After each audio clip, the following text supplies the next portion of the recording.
Good morning, and you're very welcome to my Monday messages. For those of you who don't know me, I'm Rebecca.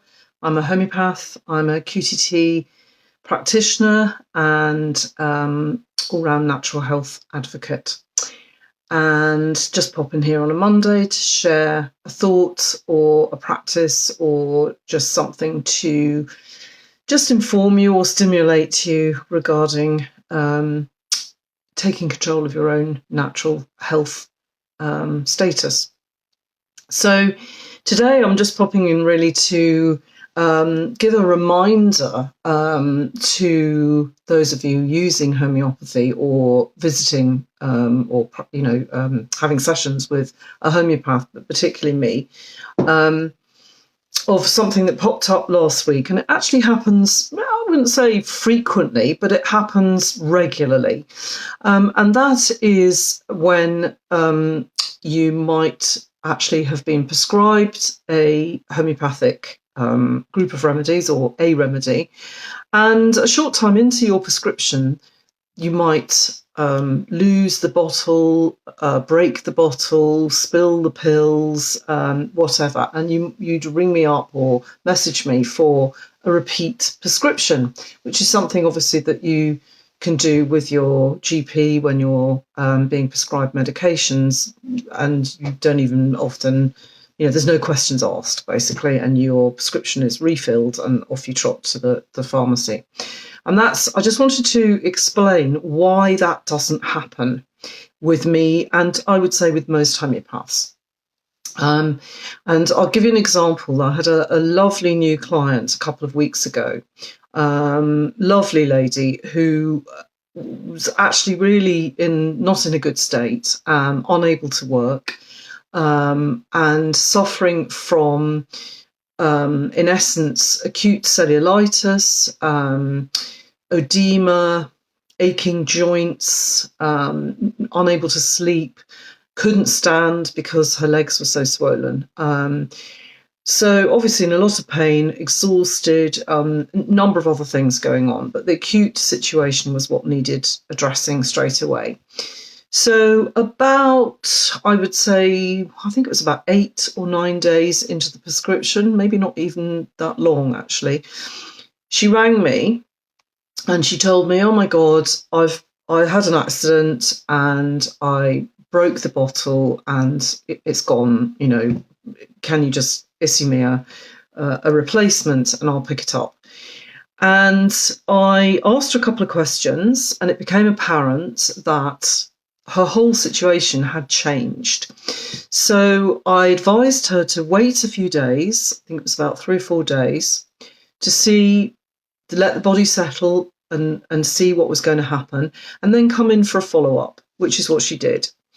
And my instincts were right, that her cellulitis had gone, a couple of other things had gone, the swelling had gone down, mostly disappeared, her joint pains had also vastly improved, her sleep was better, all sorts of improvements. So her whole state was not the same as it was when she originally came into me. And therefore, that remedy, that part of the prescription, was actually no longer indicated. It wasn't necessary. And that's the way that homeopathy works. It's not the remedies that are creating the internal state that you want. It's actually your own bodies. And the remedies are providing, hopefully, the most appropriate frequency to allow the communication between your cells to be switched on again, or to be, the volume turned up or sometimes down, and that communication to be working at a level that means that you can actually start working towards the much more healthy state, and one that you feel more comfortable in, and that you're more productive, and that you feel better. So once that's been done, once that communication has been switched on and things are actually moving again, then often there's no need to actually give any remedy. while that action is taking place. And that's exactly what happened, that over the course of the 4 or 5 days that we waited, her body continued to actually make improvements, and so that she was in an even better state, an even more healthy state when she came for her follow-up than she had been when she first alerted me about the broken bottle. So and indeed she needed, the next layer became apparent then, and I could see what she needed underneath that layer that had been taking all her energy up until that point. So that was a useful reminder for me to just pop in and remind you that you're never going to get an automatic repeat prescription from me, or from most homeopaths, I would say. I mean, there are no hard and fast rules, because sometimes we do need to have long-term stimulation if we're supporting an organ, say, or if something's really, really chronic. But in this case, this lady's case, most of her initial disabling problems were not chronic. They were some things that had come up quite recently. That's what I wanted to remind you of, is just how amazing homeopathy can be in a very short space of time. And also to understand, when we use homeopathy, we get to know how amazing our bodies are, because we start to notice when things are moving as opposed to when they're stagnant. And it's only when they become stagnant and the body is unable to actually shift anything that we need some additional stimulation to get things moving again and get the body doing what it's meant to do. And sometimes that's not about a change of remedy. Sometimes that's actually just about a change of potency. For those of you who might be familiar with something that we call the LM potency, which is a liquid potency. I'm looking around to see if I've got a bottle. I haven't. But it's in a little dropper bottle.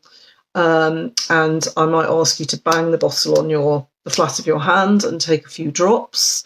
What we're doing with that potency is we're working up a scale of strengths in that particular remedy, basically.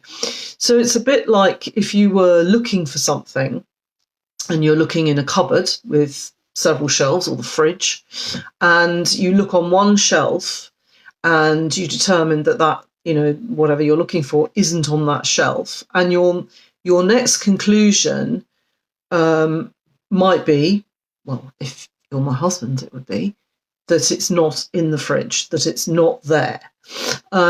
Whereas in actual fact, it's on one of the other shelves, but you just haven't looked there. So that's a bit like when we're working with the LM potency. The first potency, we might be looking on one shelf and doing some work with something that's required there. And then we've finished that space, we're finished in that frequency, and we need to actually look on the next shelf, and so on and so forth. So often when that happens, if it doesn't happen neatly coinciding with a booked consultation, it can happen actually quite quickly sometimes, and that's when people tend to break their bottles or lose their bottles or forget to take the remedy. There's another thing, having been diligent for a couple of weeks and then forgetting to take it all of a sudden. I listen to things like that because they're indications that your body knows best, and your body will have gone, do you know what, we don't need this anymore. We're flying, thanks. So just stop with the dig in the ribs. Stop with that. I don't need any more stimulation. I'm doing what you asked me to do. And that's often the case. Now, not always. Sometimes just life happens and, things get broken and, but that's where the questioning comes in. That's where just asking a few questions will actually ascertain whether that's the case, or whether indeed the remedy needs changing, or we need to go up a potency, or sometimes down a potency, or we need to actually adapt how often you're taking a remedy. All of those things can be tweaked to fit whatever is going on with you at the time. So it's always a really bespoke, tailor-made prescription that is reflecting whatever you need at the time. So yeah, that was just a little reminder of that because it was fresh in my head. And also just a reminder, sticking with the homeopathy, that if you are a hay fever sufferer or an allergy sufferer, I am going live in my private Facebook group this evening, 7 o'clock. So that's Monday. Today is Monday, isn't it? Yeah, Monday, 7 o'clock. And all you need to do is just click on the link with this video and just request to join the group. It's called Homeopathy in Your Hands. And you can just join the call and ask your questions, just listen, or share any experiences. So I'll just be talking about a few remedies that are appropriate for different types of allergies and hay fevers tonight. So that's it. Have a lovely, lovely week, and carry on caring for yourself and becoming aware of what you need to stay healthy. Take care.